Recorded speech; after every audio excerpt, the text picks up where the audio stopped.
le groupe Amazon a décidé de ne pas organiser cette grande campagne de promotion la semaine prochaine. Qu'est-ce que vous dites du coup? Merci Amazon? Ouais, je dis merci Monseigneur. C'est les nouveaux seigneurs. Donc ça y est, ils ont donné une aumône, une obole. Ils reportent d'une semaine leur Black Friday. Je pense qu'il faut mettre le genou à terre, faire la courbette et dire merci Monseigneur. J'entendais ce matin que Amazon avait donné son feu vert. Dans quel pays on se trouve? On est dans un pays où, pour les citoyens, le gouvernement et le président savent très bien édicter des lois très dures sur le confinement et le reconfinement. On n'a pas demandé aux hôtels et les restaurants et aux petits commerçants s'ils donnaient leur feu vert pour le couvre-feu et pour fermer leur commerce. Et là, Amazon a donné son feu vert. C'est eux le ministre de l'économie. Enfin, je suis...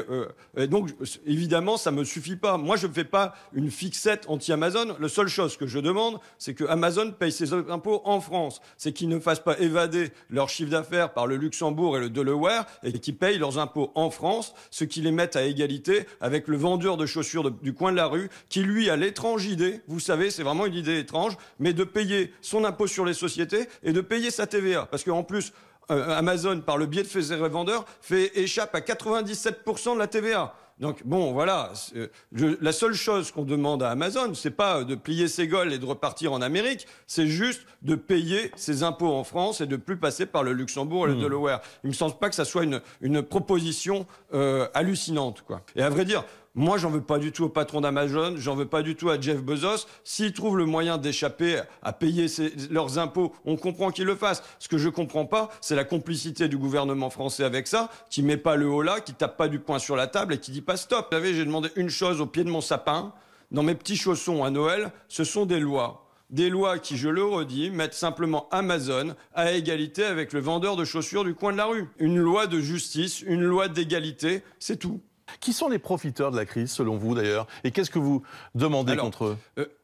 Le premier profiteur de crise, c'est l'industrie pharmaceutique, qui a vu ses dividendes augmenter d'ailleurs au printemps, qui a vu son chiffre d'affaires augmenter, ainsi de suite.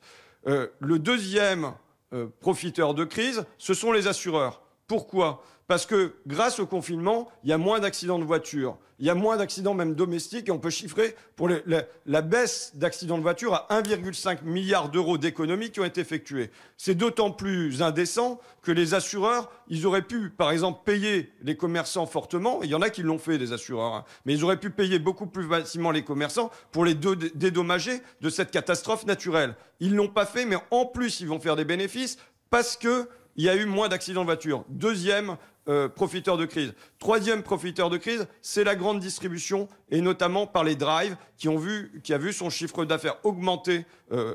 Et le quatrième profiteur de crise, il est évident que ce sont les plateformes, et nous, notamment ce nouvel Léviathan moderne qui est Amazon. Donc voilà, je ne fais pas une fixette sur Amazon. L'impôt Covid, je vous le dis, et ça a été dégagé avec la Commission des affaires économiques, son groupe entreprise, et non pas l'insoumis François Ruffin. Donc la proposition, elle est simple, c'est que dans cette année exceptionnelle, il y a un impôt exceptionnel et qu'ils viennent prélever l'équivalent des bénéfices supplémentaires qui ont été effectués par ces 4 secteurs, quoi. Vous savez ce qu'on va vous répondre, hein, que ça va faire fuir des grands groupes.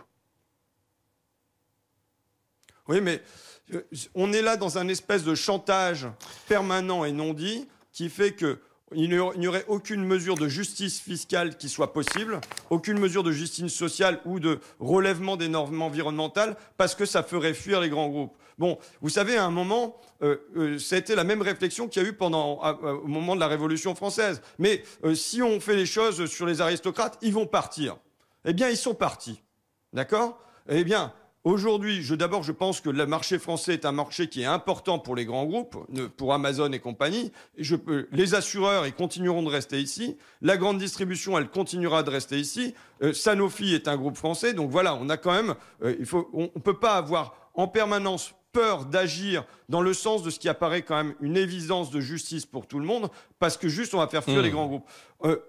Puisque j'en étais à des analyses historiques, les moments de crise comme ça sont des moments de réforme fiscale. La Première Guerre mondiale, c'est elle qui a accouché de l'impôt sur le revenu.